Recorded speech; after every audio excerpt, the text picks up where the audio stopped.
Pathian hay kumin chawa hian kan pathian chu Jehovah ni ti hi kan han soi ria Israel fa te ai kupta tanga huai chuak tu pathian kha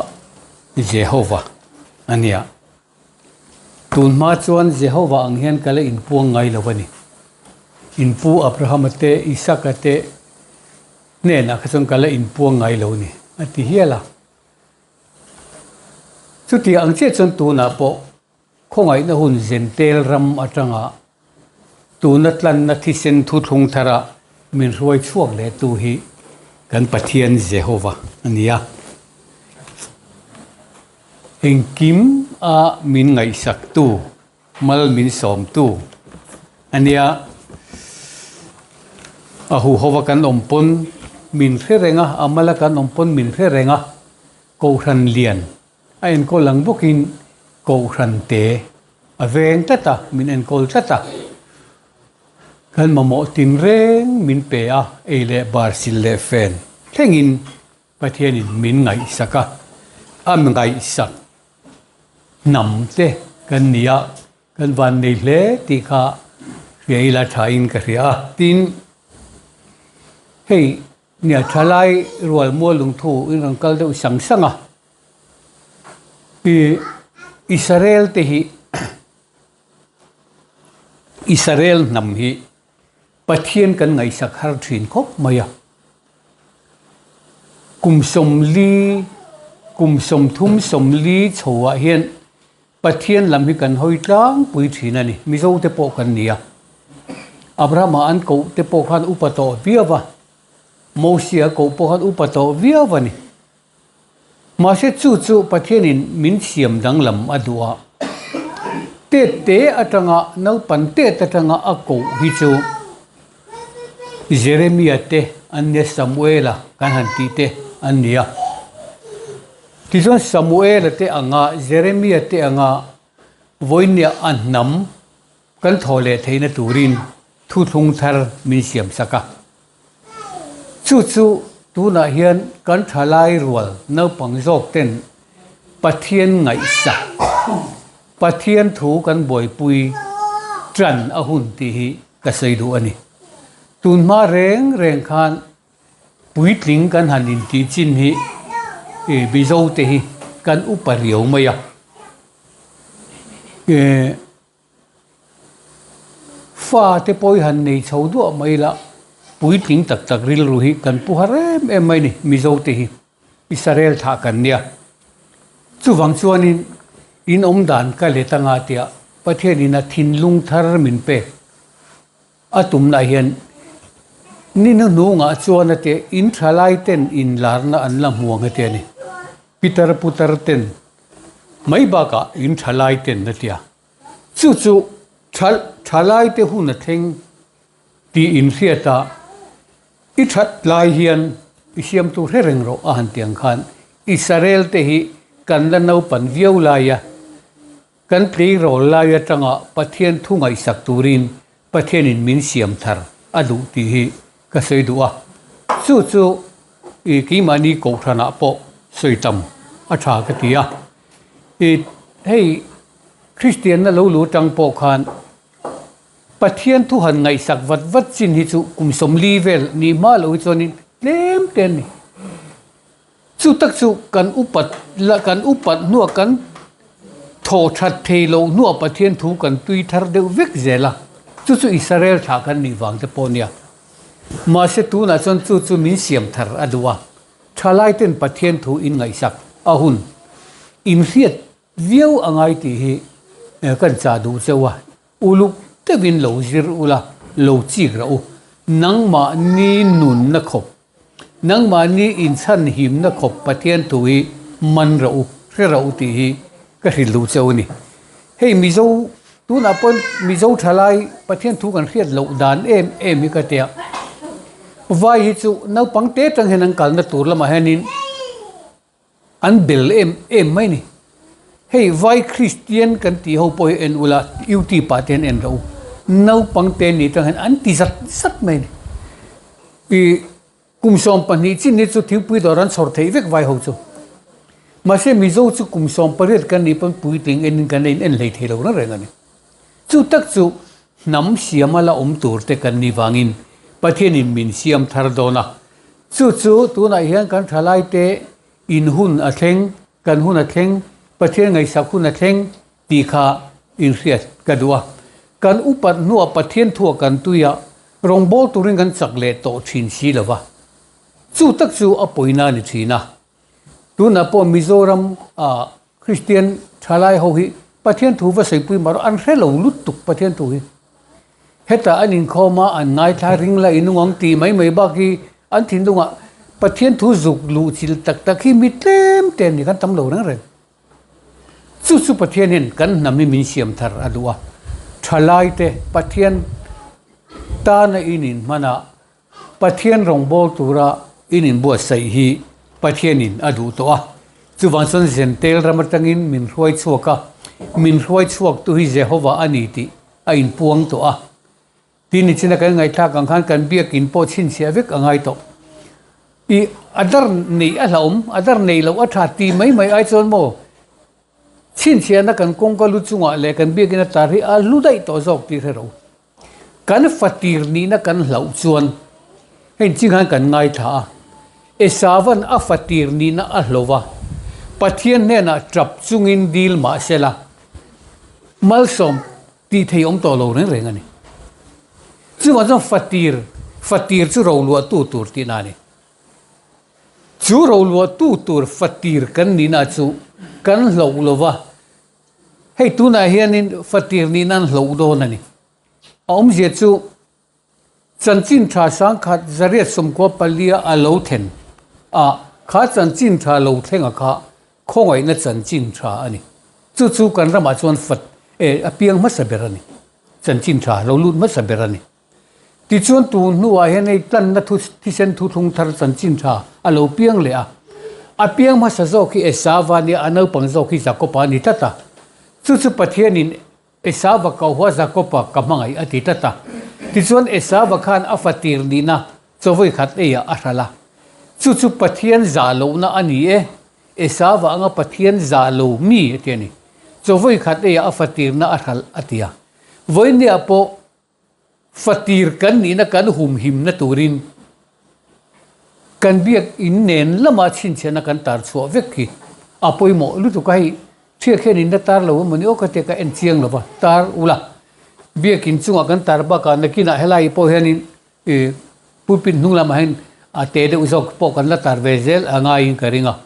kan in chin chi angai ai kupta tanga an chwa do na in chin chi angai tat angkhan kan in chin chi angai to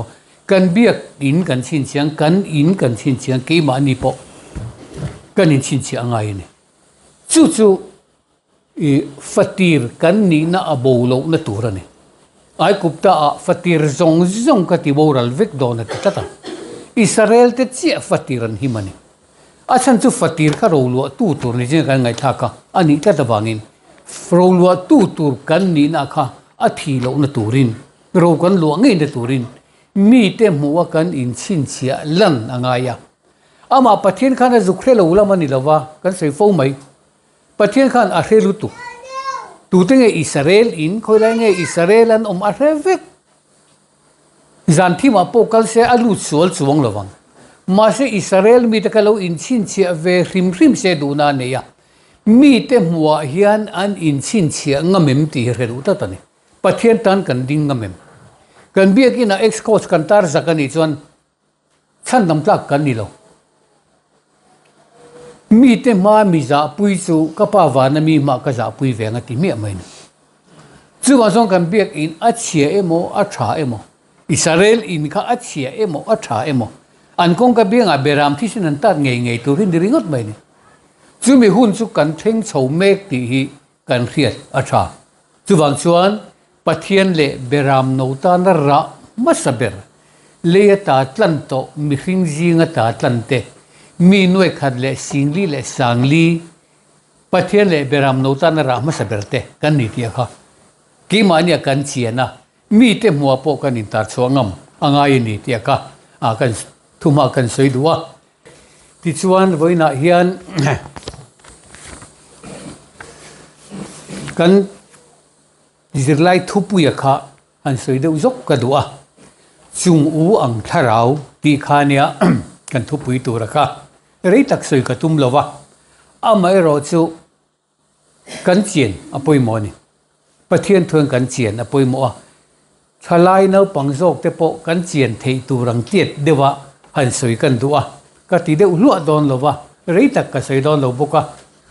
in lo mut thu lo tham to tura dai la somala ma han thang ka chon mut nang kham to de viang ka ria pathian thu thiang lim cherin lo ngai thang o thu puan bung som paruk chang som pani atanga chang som paruk tin a paruk na chuan a ber bu chu tuipui Euphrates sa chuan a leiboa ti chuan ni chuana lam atanga lal local tur te ta na kong chu peisa alo ni theinan a tui chu akang chatta tin dragon ka atang le sakol ka atang le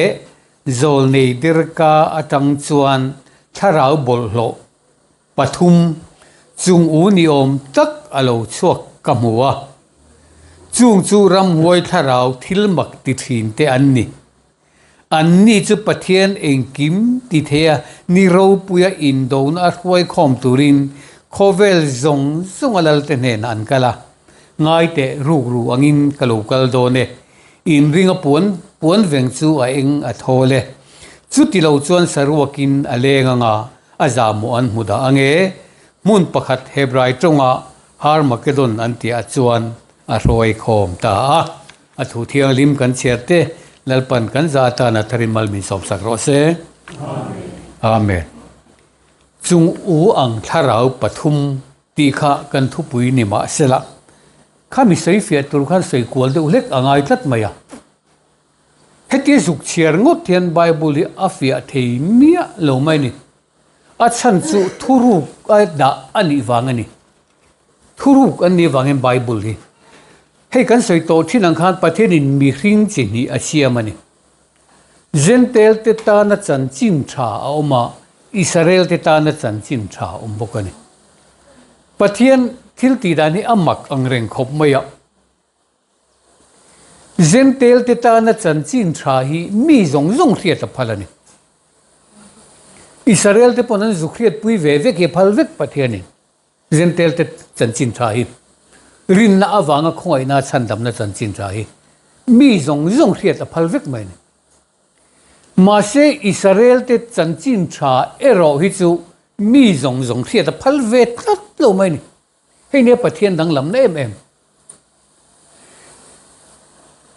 Israel te chan chin tha Israel te tlan chuale na thu thung thar Israel te tun din le na thu Israel te ne na ram a pek le tur thua hi mi zong hriat a phal lo a chang tu tur te hriat a phal chuk mai ni chu wangin a chang tu tur nam le ko kan ni wang hriat kan hriat phal ania heng kan pathian thu soya hi emo heng tlan na chan chin tha thi sen thu thung thar kan te hi tuna ka thu soi po hi uti pa te po ka handa chok le mai theya alo ngai thatam tak hen anga angai nan rele mi alawang then kha chon an lim pui siang an tui pui siang a chang lo tur te tan eng ma ni lo lut na nei mi lo ni tat mai ni chu wang chon a hria te tan lutak a helo te tan chon tluk na le lung le dal na lungati pathian ram chu in ne na ta lak sak anianga ara chho tu nam ne na pe kan niang ti mai ani lawa chu mi lung chunga tlu chu ake chu ron di pangati khami thuat lu khathil om takani tlat mai ni chu wang chon thuru ani wangin hemi bible thuru ka hi zon thiam anga ya pathian hriat tir na le pathian tharau thiang ri matanga hriat tir na lo chuan tuna ka cherchi na khatwanin engtikong zong min kan veng don lo re ni chuana la matanga la local tur te ta na kong chu pe sa alo ni theinan a tui chu akang chat Euphrates lui akang chat atiani ti chuanin chumi ma chuanin Euphrates lui hi han soilok kadwa Euphrates lui kan mu na chu Genesis bung ni akhanani bung ni chang soma kan cher le lok tiang Genesis bung ni chang soma tin Eden atangin huan ti nong turin lui aluang chuaka chuta tang chuan a peng dara peng li alo ni ta a peng pakhat na ming chu pison ania chu havila ram zong hual tu chu ni chu ta chuan rang ka chaka om chu mi ram rang ka chak chu thata ka ni chu ta chuan bedalok le berul lungpo a om tin lui pani na ming chu gihon ania chu mi chu kus ram zong hual tu chu ni tin lui pathum na ming chu hidekel ania chu asuria ram chaklama luang chu ni tin lui pali na chu Euphrates ania lui pali na chu Euphrates ani ni thang hi ni sela chu kan manglok tiang blackboard hi thang chu mo kan lui khia tho hela po lui kan mu veka kan lui mu ho reng he chu tien na ran neya adang in tien ron bel zela ti chon al dien tel lui lien de alo chang thina ni ma se Eden a lui hi chu adang lam em maya lui pakhat Eden ti nong turin alo chuaka ti chuan peng li a peng za dai mai ni peng li na peng dar ta ni kha lui kha Eden huana lui he dang lam ta em mai ni lui pakhat a oma chu mi peng te chuan pathian kho pui chu ti lom thina ti sam jeka chu nung bera om na mun thiang lim chu pathian chu alai taka omanga a nging lawang pathian in kho fing cha huna tan puyang ate ni Bible thu ka ti chuan Eden lui kan ti mai hi Eden lui Eden tin hong turin a lo luanga chu peng lia a penga peng pakhat na chu pison ania peng pani na chu gihon ania peng pathum na chu hidekel ania pali na hi Euphrates sanita ni hei thu pona ran soile thu khani Euphrates lui tu zo akang chatta aron tia kha da tang de ya kan chien lo chuan kan bo mai don ni ti chuan he lui pakhat kan ti hi pathian Jehovah kan pathian chu Jehovah ni pathian han ti ringot thian pathian an ti vek mai sia Hindu ho pun pathian an tia Musulman ho win pathian an ti bok sia sa kho dang zong he pathian an ti vek mai ni Buddhist te pon pathian an ti vek mai chu pathian kan ko na mai ni pathian ti hi tu ge I pathian tu ga kan pathian chu fatir ni lo fatir ho hi pathian a chiang turin min dua fatir hi pathianin akowa fatir hi pathianin athangani Jehovah hian fatir aro lo tu turin min thangani hei chin sia ru Jehovah hian fatir athang pathian dang ho hian fatir athang chuang lo kan pathian Jehovah che hian nam than a siama a nam than a poto a fatir chu ro lo tu turin a siama ni ti chuan chu pathian chu in puan dan anei ta pathian hian in puan dan aneya mi hring te hna thil pali mangina in puanga ni mi hring te hna thil pali mangina in puanga pa ani na sakei bak nei mel ang pani na chu zol nei sebong mel ang pathum na chu mi hring mel ang Iso Krista mangina in puang le a pali na chu mu pui thok lai chu mi en tir na turatan chuan pison lui pa pathian Jehovah pison lui a hian rang ka chak a ombi ka ni adanga hian rang ka chak om velo niang sai me lo Bible a hian chu mi lui a rang ka chak chu rang ka chak thata ka ni ti enga tinge pison lui a hian rang ka chak a ombi tat chu mai sa lo du tok lo lung pani eng lunge te ka na mem jinga cherka berul lung le bedalok lunga omani pison lui he dang lam riau berul lung le bedalok lunga oma tin rang ka chaka ombok he luya rang ka chak pa atanga lo chuak pathian khin an omani chu ni voinian nam kan chuina bul hi ni Abraham a ko thanga Abraham ti safa adu lova tharau dana lo piang pathian ni na a khin tir isaka kha he isaka hi vai vuta siam ni ve mia lo tharawa piang pathian ni Abraham ya pa ni tura arwat mi hring pani na kan te ka hei hi vai vut ani velo awangin mi hring vai vuta siam ani velo awangin Bible hian rang ka chak tin a sei bi kani rang ka chak danglam na chu dar ne na tle dan ai not le la chu danglam chong mi lawang atle ve vur meng dar po ma se vai vuta wa phum ro ni rei lo te dar chu thim rui mayang rang ka chak chu vai vuta engchen po da mala I phur chhuale ni khatlet le ni mai ni chu wang vai vuta phum bo mala rang ka chak chu atlet ngain atle rengang chu wang rang ka chak hi aman po tobi chu te khina na ron la chak mai ni Bible hian chu mi luya chuan rang ka chak ka omati pa atang hian isaka lo piang ti min khil du na mai ni chu isaka tha te rang ka chak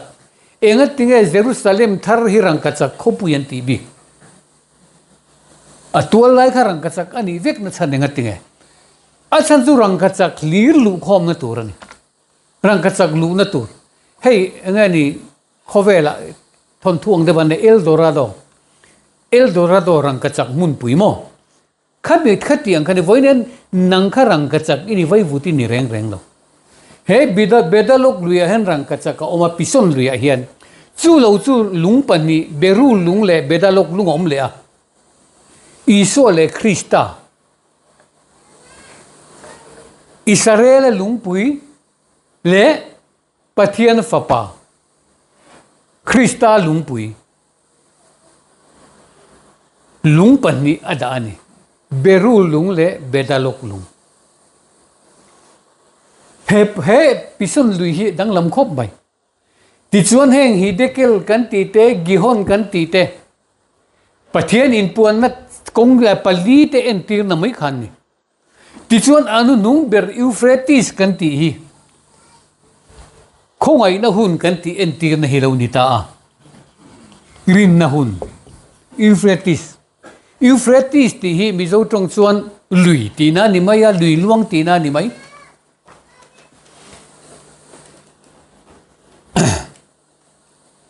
Greek tong chuanin tui thum ti na nia Assyria tong chuan lui pui ti na ni mai a khumi Tirgis anti khumi ngani Iraq rama luang hidek Euphrates khu Bible in leilunga til omi pathian thu puan chuanan aron lamai ni ti chuan leilunga chin chiana po alo theng dikta a tun lai uti pa te chanchin thar tam taka in huang in an thinang Euphrates lui pui akang chat tin huang atui akang chat lui lian tak ni thin kha tun akon aro tatlak mai chu Bible a ron zia chanata ni Euphrates lui khovela nge po chu alo kang chat ta chu enge ni a zia kan ti chuan khongoi na hunato zentel ni king ti na mai ni Euphrates lui pui kang chat enga ti mo kang cha nil chua na lamatanga lal local turte ni chua lamatanga local turte tan kong chu pe ni theini turin thupuana khanin kan muawan tir ko dang lambik ni chua tanga lo chuak ni chua tanga chau ka muwa ti kha mani hang ka sei to ing ka ria ni chua tanga chau ni lavin ni chua lamatanga lo chuak ni chua lamatanga local turte ti na kha chu voi ne po tuna Israel ram khovel lai liatanga khochak lama Israel nam anbova Ephraim chuan thiri rola ane khochak thi chu zui thina ti khochak thi kha zui chowa thi chu indo na ti na mai ni Bible a chuan ti chuan indo na sala Ephraim te puak phura an chom chho zel ti na mai ni Alexander the Great khan Raman ne zau em ma ni china choma kan ngai tha kang khan zero bo ama hova sebong no lem an bia ka wang khan pathian thina ura Israel nam somi ahrimani Assyria sarkar lo liana Samariron ne ta asala Allah ta veka ti chuan Assyria sarkar tang chuan medole Persia nan van ne velea sala an la lea ti chuan Greek sarkar Alexander ron lian lea medole Persia tangin sala ala chong le ni Ephraim ei voi tam tak sala an la chong ani Israel nam mi ti chuan kho chak lama an pan puya Alexander the Great khana van ne India ram theng hen ron do ne vekani Alexander the Great khan khata khan kho chak thi chu azui thina thirin rola ani ti indo na hian sala an huai puak phura nge an mangna sani chu wang chon kho chak lama an ti hi Bible in min phila amar chu kho chak lama nambo to fatir pathian nam than te chu pathian ne na lo kir le thei na turin khoi na huni atob le phot angai ni ti na mai zentel ni he kin angai ni zentel ni akin ma lo chuan Israel mithan khatte jinga cholol na theng riang enga tingen cholol khoi na huna in hon tat awangin nam than bik pathian thu thunga kha hon thei ani lawani ti chuan tu na chuan chu pathian thu thung Israel tundin na le Israel nam zon chu le na le Isu Christat lan na thisen thu thung thar chu phil ani theida tur le hon ani theida turin zentel ni akin phot angai ta khoi na hun to pa ngai ta chu khoi na hun to pa chuan chu khoi na hun to zentel nikin soinan chuan Euphrates lui tu ya kang chat ani tamai khuda tu na Euphrates lui khovel mek po kang chat ani chuan zentel nikin ti chen ngoi tur ani mai a thua mai ni lo ate khinan an man po akang chat to ni chuan khoi na hun a top ti na ni ti chuan chu khoi na hun a top ve le chuan eng thil nge lo thleng a paruk na chuan a ber bu chu tui pui Euphrates a chuan a leibo a hei Euphrates a in do na tak tak phei hi chu eng ti kum nga ni o kum ka van sei mai thei lo em America ramin Iraq ramava be vak tum kha are de ta de umruk vela mi kal le to Iraq ram Saddam Hussein an man kha khata khan Euphrates lui pui kan ti khung lai zong zong ku in do na changani kha chuan zentel ni kinaron in chan ta ti chuan Euphrates lui alo kang cha chuan thil la min khil chu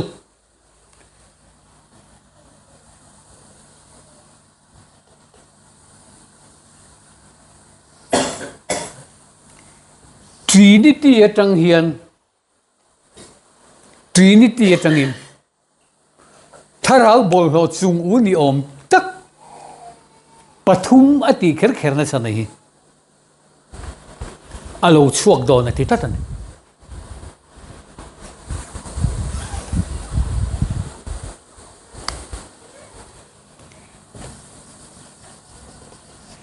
hei te khin na mai ne chung u ti kha ai kuptarama Israel faten chhuadon chon chungu puang chiam mai ni boi tha kopin chungu puang ani chu ti ang che chon voin nia po Israel nam beram bo te pathian in min lak chwale don ta ka wangin chungu an puang chungun tamlu tu chungu kha khia tangai ni je chu enge ni chungu ti kha ajiak ang ngau khan mi alawania kan pi le Putin yen tan nu le pa te pon nang ni pon ni pha hi lang ke ni po kan le sanga chungu ti thin ti rau no pangin ti ti rang hei sanga man te ana man che han chungu te kan pi le pu de san tu khan za hi pathian na kham dei to ni sanga mo kan man an te chungu zo kan man chat zelani tian sanga chungu chút tiền chân với nên pathian thlarau kan la chang ringe mo an ti lai hian chung u thlarau van chang don ti hi min khil na mai Bible hian enge ni chung u chu chung u chu bồi thác được mày nè sang ha chu mò tuy ở chỗ anh chèn thì không mua lần thi mày mà sẽ chung u chu tùy bộ căng mà sẽ không mua lần sốt chuột đấy tuy ở bộ chèn thì không mua là bộ chèn thì này chung u chu ông diệt chú Israel thu thung tùy bùi bốc dân tel cổ thằng nào bốc nhất là có ông thầy thấu hết tiền thì anh bung đòn chung u thlarau vật thì khối tên nhân lâu chùa đòn sakol ka trăng lệ zol này dir ka trăng lệ nghe bạc hạt lệ cả sakol ka trăng zol này dir ka trăng hay thằng hay toru dragon ka trangin hay kan khia reng tur chu thu thung reng dan thu thung oma khongai na hun ron in hong le to a khongai na hun aron in hon chia Trinity hun khongai na hun aron in hon chia hian he dan thu thung hi pathian in a chua san tlat mai ni pathian in a chua sang chia lam hi ram hoya chang chia sakola chang chia mai ni isu a do tu te kha tu te nge te dan noi mi te hin ni an dan thu thung aron pai hian ho em mai ni dan thu thung a pai hi chu wang chuan an kola isu kha ti lum an tuma an mana an he kani dan noi mi ten ni dragon rule puitar la tak he ta dan thu thung hun po kum sang ni lo ral le to tu na chon zen tel hun van thum na lo thleng le ta van thum na van khat na rin van ni na rin na hun van thum na tlan na hun lo thleng ta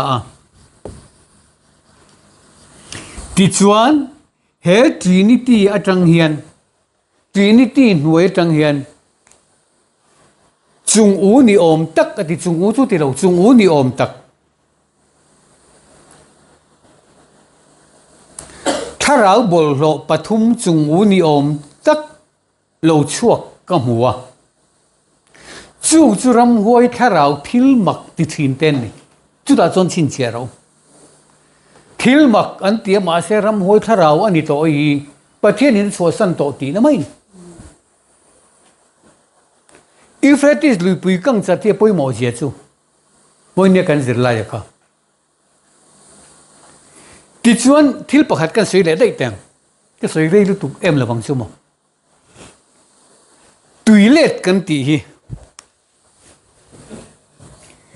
hey a min le lin sak dan hi tuilet ti min le lin sak tlat maya sap tong chon flat ania tùy liền tí nó mới giàu cái nè tùy lâu liền tí nó giàu cái nè tùy lết chú cam làm hi ăn cắt mỏng tùy liền tí na nè tùy lết nó vào hôm nay tùy lết cái tí cái tùy lâu liền na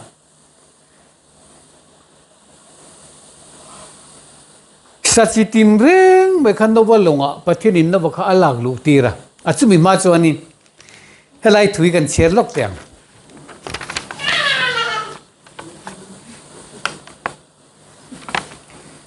Genesis buguruk chang khat atanga chang thum khelo ngai thalo kang o tin he ti hi nia leichunga mi hring an lo puna fanu te an lo nei hlom chuan pathian fapa te chuan mi hring fanu te chu mel thatakin an hmuwa ti chuan an du zong apiang te chu nupuya an lo nei ta thina ti chuan lalpa chuan ka thlarau chuan mi hring chu kum khua in a bei fo lowang Ani positive sa an nisia ni masela kumzale somni chu an ladama ka tharau hian mi hring hi a bei fo don to lo ka tharau hi mi hring ten hen an ka chen tir do fo don to lo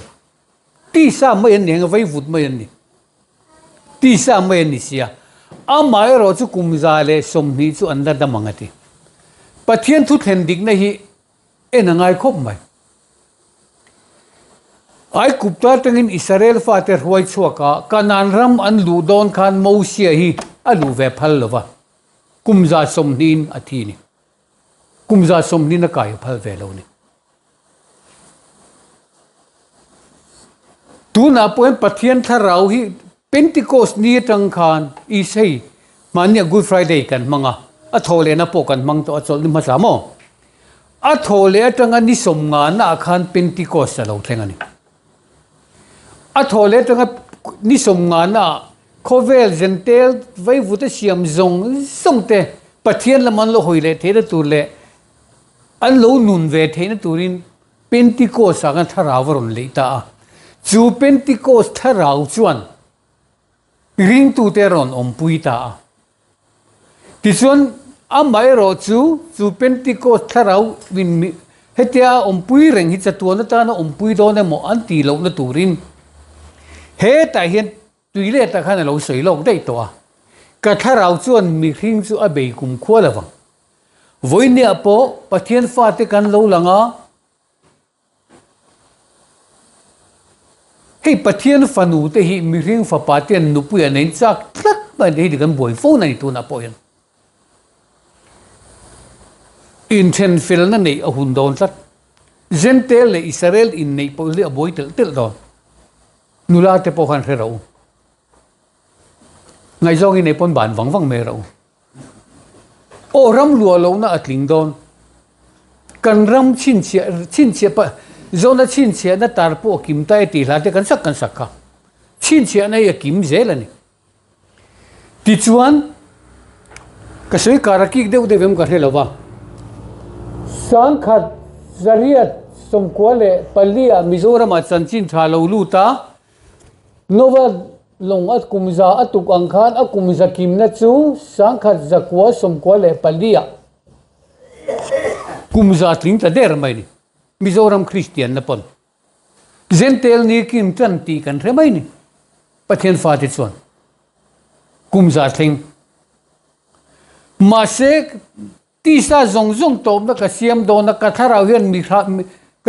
mi hring chu te ti kha a bei kum khwa lawang ti si khan kumza le somni anda manga ti tlat mai sangkha zakwa le paruka harna lo thenga pathian tharau kan chang ve chi Pentecost tharau hi Mizoram in sangkha zakwa paruka kan chang ve chi ko khan chuan kumza tling to ma sela tharau thiang lim hen kumza ala tling ve tlat lawa chuwang chuan tun April ni li tun than ni li sang ni le som ni le paruka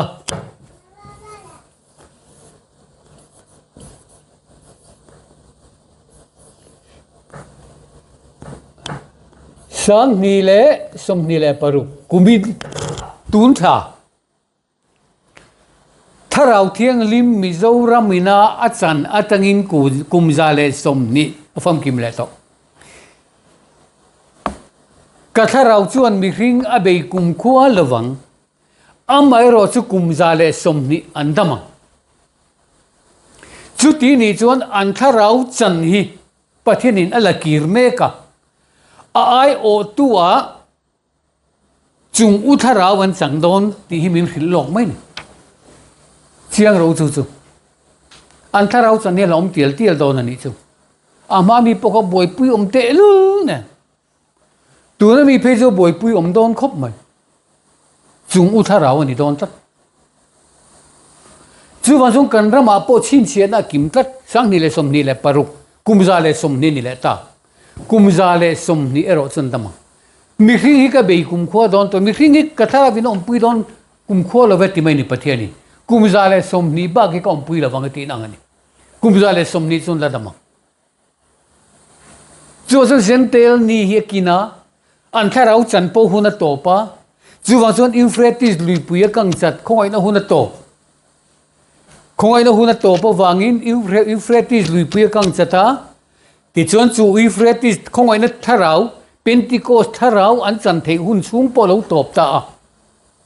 chu wa chon tharau lo vin an nung thei si lawa a aya chu u tharau an chang don ani chu Trinity noya hian sakol kan khia sakol zui tu kan khia beram no nun na bom hming chuang lo reng chuan sakol hi chi bayan bu ti chuan sakol ka tanga lo chuak thlarau chu hoi tenge I remayang zol nei der tu tenge zol nei der pathian in zol nei ta na ruat ni mang si lo zir thiam da awang le in ti rau na awang zol nei in puang kan na lu tuk to khovela pon tam lu tuk chu zol nei der thlarau chu mi tam takin kan chang don tu na po hian kan rama pon kan chang don zui tu tam tak an ne yang pathian thu tak mi si lo kamu mang kamu ti mai hianin an thoi dul don kal phung nei angai ni china khanin kan la sak kha tu ma kan sak kha tak deuh lek zero la nu ti kha ki jong piang ve ka ngai lo che in thirami indarami tu moi mingin fil ro ti kha kan sak kha ta via wa tu na hiam a kham zo lo mu mangin thuma vore ngai dan bom siabin ngai dan bom asiam aloi ta e ti la kha ngai dan bom ka ngai dan chuan ti bom a hen mi tam tak an loi lu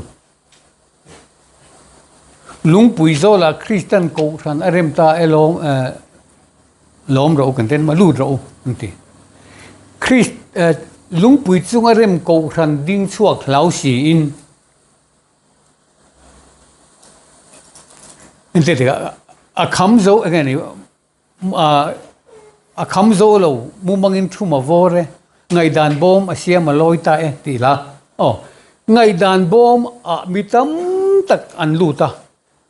pathian thu atanga hil fi ana ni si lo ka zol ka mu tu na pene thu thung mi tam tak hian pathian thu tak ai chon tu te in lar na e moi kan rin san tat to pathian zol nei tak pathian in amu tir tak an ni le ni lo lam kan ngai to si la ba chu an zol nei der ka tang te sakol ka tang te dragon ka tang ten hey dragon dan nuai tang khanin voi ni theng hian mi khan ron chu vek mai chu an dana thiam chan tum vok sa ei lo awanga ti thiang lim te rewa in ngai na te sabat ser awanga ramlu tum ve tlat te a sabat tak khe to si lo a voksa tak khe to si lo kha chuan chu mi pathum Trinity kan han ti mai sakol ka tang te zol nei der ka tang te dragon ka tang te atia khat tu te nge eng ti nge ti ka hiat mai turan chu ta tang chuan ani chung u tharau hi lo chho don chung u tharau khomwala an cheng theya tui fin riata an cheng thei bok hei man ni apolai loi chok kan siama tu te mo chu phur beran ron tang mai ni khomwala ron leu ve mai ron cheng vi sot lut ve mai ya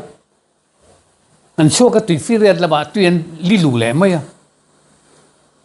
khomwala le tui fin riat an rap ko pani kha mi te kha khomwala le tui fin riat rap ko thu pona kan mu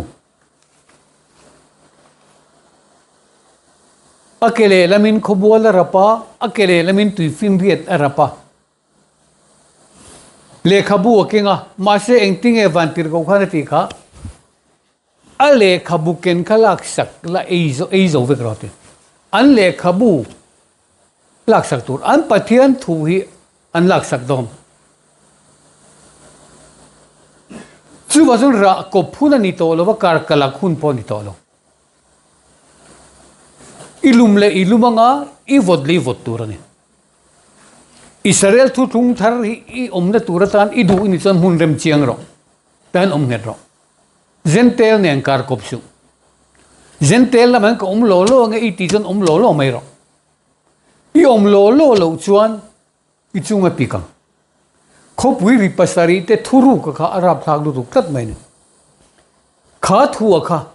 khoi na chan chin thra rin na wanga chan chin thra kan ti kum sang ni pathianin khovel en kol na nam man ni mihring te chan dam na nam man hi ato pa chon ram lu na tak ni mi asi lawani chu soi ka jiak do na te jiak su kha chu je proti an jiang hal vek chon ring tun mu zo don lo zep tat ro te ni cho khó bùi rì pasari te thủ chuan cái rê dấu tổ tì la gần này ăn khan rê dấu tổ chuan tuôn huna chuan xin chiên akima Christian này cùng gia tiếng tổ á thảo thiêng lim cắn chăn nát trăng pon bây giờ mình cắn đồ nát trăng pon cùng gia lệ sum ni tổ bốc và thiên chuan mình khinh chú có buộc các bề cùng khua là vắng tí sa mấy ni xia amar chú cùng gia sum ni ăn là đam măng chú tí này trong không ai đã chân chín trà cắn tí hiện mâu xia có không ai đã chân chín trà cắn tí mâu xia trà mà lâu ni rừng mình mâu xia chân năng chia anh đi rồi cùng gia sum ni ăn top lắc chú ni xin chiên bè ram min bua say saka ram min bua say sak awang hian ania xin chiên ấy kan tan tar chon i big ni ram bi ka omlo reng chuan ram chan chin tha kan ti hi he ram chan chin tha ti bi ka hi ram a omlo chuan xin chiên a ti thelo rau vek ani mai tlang ate leilung ate xin chiên na ron tar cho hun an tia ti chuan ram bi kan nei si lawa khovela ram omlo ania khi lam kan kok vek ani si chuan engtinger xin chiên da kan tar cho ta ka per chu lo an pomatan te thil xin chiên an per raman tar ri chu wa ram min pedona ram min siam saka he kan rama hem pathian in chin chian atarani chin chian min siam sakani chuwa jang kan kum bi te hian om jian nei mizoram ni thing tam kum te om mau tam kum te om ani thi chete kum te oma min pui kum te oma tuilen kum te oma kan ram hi mak lu tu kan chin chian a tam tak nen min pe ni mau tam kum oma ro thing tam kum oma khati ang khan pathian in chi rang in kan ram ni chin che ram a khan chin che na pe chin ani chuwa song kan ram ni chin che na kan tare ram lo lang tur davida ram ngei chu ti kan sakte pokwa ram a hian chin che na an tar ani chuwa song kan ram Israel ram thar lo ding le tura hian gentle dikin chin che na po kan ram a hian pathian in min pe jelan Christian na lo lu atangin kumza le sum kumza na chia chắc là có sum có lẽ paria gentle ni kin tan chi ti jong khong ai na chan chin tha Euphrates lui kang cha na po chu leilung a Euphrates lui tak tak om ma se chu po chu tui kang cha tan ti tu na hian ma se chu mi in a soi tum zo khong ai na chan chin tha pathian tharau thiang lim om pui na mu pui thok lai Euphrates lui kha eden ho na lui palina kha sang kha sa ko paru ka khong ai na thar chan chin tha mai ni lo tharau thiang lim lo thleng ani sang kha sa ko paru ka chu ta tang chuan kum sari dana tharau thiang lim min nuai ani ti chuan hen zen tel ni kina hian khong ai na hun to pa hian tharau thiang lim hun to pa hian ke ni chu khoro taka kan omlo na tur le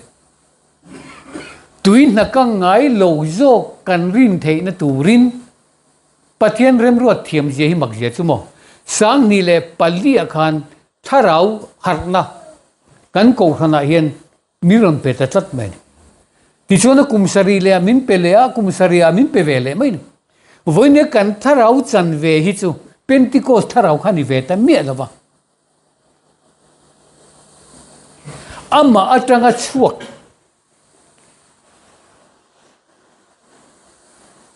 achana chan tu ni lo apian de pian pui zo ka kha chu chuan min ron ti har ta ti chuan Euphrates lui pui kang cha ni hian ke ni hi tharawa khatin kan chho dai don ani amak je chu chu an tharau po thir ran thei alo ngai ta pathian thu hi anunga thil ati theya tharau aphel theya rupo phel thei ten lami tharau le ru chuk tua thengin aphel rang thei veka voiniat po tharau po phel rang thei lo tharau chan hi pathian thu hi chatwa ni nung thei lo voine kan pathian thu chuan tharau aphel rang thei chat Pentecost tharau atama top ti kan ria Pathian thlarau Jehovah thlarau Pathian fa ni na kha voine kan ne na min pe thlarau thar ka peng cheunga tui phim ka the cheunga thin lung thar ka peng cheuti angai reng kha ring don ni la thar ngai le ne Pathian ni na khialom angai reng kha rin tak lo chuwang chuan thin lung thar ka peng che tun mai ngai to ngai lo angin thi le ngai to nga tun ba i riat ang lo thi li he to nga chu mai chu ni lo tui phim ka theng chenga tui phim min thelia chu mai la du to lo thlarau thar ka peng cheuti chu thlarau thar riat na thar chu Pathian thu thar chuan voinen he ko rani min om pui ta thlat mai enga tinge kan cho an thlarau achana an chana kha atram to chu chung u thlarau wa in let don an zuang vak don an sot vak don tu ya le khomol an du nan tlan ton vel mai yang in la ning ko pang nang ni hopan longai tu arang ru in Pathian thu soi he lai hi chu tha ka ti lu tu kan te ron lu du der si lo khomol an ron lang jok nga chol ni ne nga ti sin ret la man an tle phei le nga chung u thlarau wan chang an chang teu to mi tam tak hian kan thu tha ti si om du si lo le la ma om tat tu fin riat le khomol rap ko chu an boi thak tat chu chuan in do na thi tu ri na hroi du don ti top mai chu wa chuan Euphrates lui pi kang chat ti hi kan chian na tha kan riat a tha thalai te khan nei chiang ro om je hi chiang ro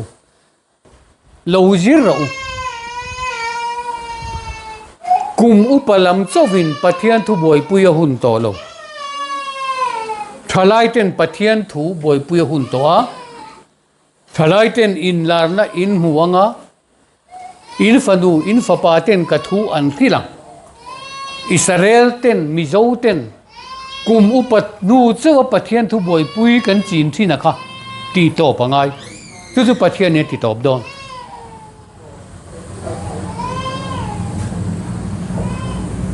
tar to nu lama Pathian te tui chau kha hun tlem to lu tu ka boi thau tu ka lo chu a thalai te lal pan na dua I siam tu re reng ro I wang lai hian I that lai hian ati chu wang chuan Pathian thu ril na te Pathian rong bol na te heng hi in ko wa om ti riang chau tin Pathian am hring fa pa ten Pathian fanu te mel thatakin an huwa nupu ya tan in ne ya chumi in nei pol awang tak chuan ni Pathian he thina ura ka tharau chuan mi hring he be kum khwal awang ati na chana kha kumza som ni chuan la da manga tia Mizoram po kumza som nin thing der to ni chu chu ma chun sentel chan tharawa hi tuna chun chung u tharawa in let dai don ti hi chian turani chung u pasalen nei mai turani o boi thak via bang chu Bible in min khil lo kan voine kan zirlai pun chu tumani kan khiat atha anom dan tur engkim aron seilok veka chung laga kan film theina turatan chuan heng Bible the min lo thil se ani tam tak soi turom chuwang chuan hei tuilet ti te poi han soi thui do lek kan du via ma se rem chang danga kan la soenga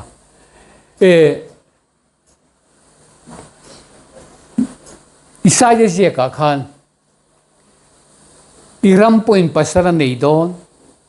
ati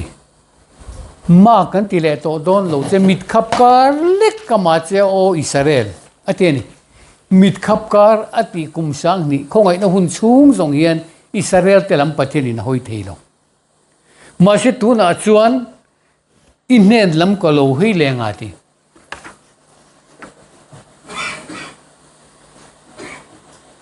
chu katan no wa tuite angkha ni ron ti le chat mani pathian in Israel te nen lam aron hoi le hun che hi no wa tuile thun lai ang bok kha aniang ron ti le che mani Isai je ka yan Isai je bung somga le padia khan tu na chon pathian in Israel te amai mithin san na hun ti topa chu ma chon Israel te lamaron hoita gentel lam hi a hoisan ve thung dona a hoisan lam che kha tharau bol lo ni zel mai dona ni chu ban chuan mít khắp cả lết cả mà chế ni mà sẽ là không ai na sát takin cả huay le ang chế cái thìn urlia min mít khắp cả đi là cả mai cái thupa ni mà sẽ là cùng không hiểu này này cả không ai ang chế lalpa nang ma tlan tu chuan ati chu ka ta nova tuite ang khani nova tuite chuan le chim pil le to lawang tia chia ka cham ang khan eng ti kong zong mai tui hian khomol chim pil le to ngai lawang zentel thunuya khomol om don to lo chu pathian in min tiam ani kangil nei na ro kangil nei na ro hi chu ilakata akal bo lovanga karem na thu thung chu sonin a om hek lawang lalpa a khongai tu che chuan ati teni chu wang chuan pathian kan ne na oma zako pathian chu kan kul bing sang ani chu wang chuan he thu thung he at ami Israel ten na thu thung thar atun din de na turatan hian pathian in engma adim don lo chu kan riat atha alo dal tu alen let lu dia nga adal tu te de let ku te mai don ani chu wang chuan chu pathian kalkong chu pathian ina a thu thlung a siam chu voi ne pa kan zom tu kan om na tu ani wangin kan ril ru kan siam felang mun la oma a om thei mun ral muang a om thei mitam takin kan riat na kan chia le tha riat na te kan riat na tangin mun him te kan zong thin ma se kan da fu don lo pathian thui min khil che hi him se lo bok lo kho ko chi pon ni lo pu ga lo tom ngo chi pon ni lo eliza po tom ngo ta eliza khata kha ne ngei ti ti mai ne pathian pu ga tom ga him na ni reng reng lo chu wang chuan in a him na lo zo khi kan bel thina eliza la khan nu na du ve em pa ya lalpai zol nei ten thata i mai cham ten ti chim boka ki ma che dam om chun ka ni ki ma ai dam om chun chu ka ni mai pathian la hana chapo ve ve ni voi ne thu thung dik von tu kan ni tiang tiet chau ni ma se eliza ka enga te pu ka tom reng eliza khata kha ne ti tho thoi la hei chang pe ri e ro hei tui te hin ro i kal na tu ri chel lawang e pathian tlang i thang man lawang e ate ni kha chu wang chuan in tom ngot chi po ni lo tam takin pu ka te a bu bok ten kho a him nan zong ani kan pem dar ani ma se kha pathian ti ani si lo chuan eng man reng reng lo hei chei na lian ringut te kan ngak ringut me lalpa ngak zo ki la fu lalpa thil ti te en ro leilung a thila ti chiat je te en ro chu wang chuan in pathian a che a tuna po America le Iran Israel ti ten indo mup te ko chin chia na ve kani ko pathian a che leilung a thila ti chiat je te hu a ti chiat je te hi ti kha chu wang chuan tu na ro pathian fa te pathian in min hung chok ve to do na zentel ni kin khuna to khovel huna to chu wang chuan voi ne chuan sema pa longa nova longa kan chuanga tuilen chang zong bang kan kang zela kan longa tui lut ve theilowa tu na chuan tui akam to don khomola he long hi in ngat to ni khomola ai ngat tui akam to chu wang chuan khomola mai cham kan siam ta mai cham kan siam kan biak in te po chin chian nen ti la na hun ve to lova chuan a long khu na chu a lim ta atin lomi ka long khu na kan lim ve ta a hun ve to kan long kan ko han kan biak in te kan pho cho hun ve tan to lom chu wang chuan chin chian na te ka tar chu aman mo thak kan via wani ti ka rela khongai na hun to zentel nikin tharau thiang lim hun to ba po kan om le to ni chu ke ni ro chu tharau thar min pe a khin lung thar min pe a tui phim min the a ama pathian in min om chi la ro lu na thu min pe ni chu chu wang chuan voi ne lal pa tan kan pathian tan thanem ngai takin rong bol ila mi te ta na mal som na ni turin lal pan min do ni te kha kan han soi the te ni se la kan thon soi te lal pan kan za tan atharin mal mi som sak le ro se amen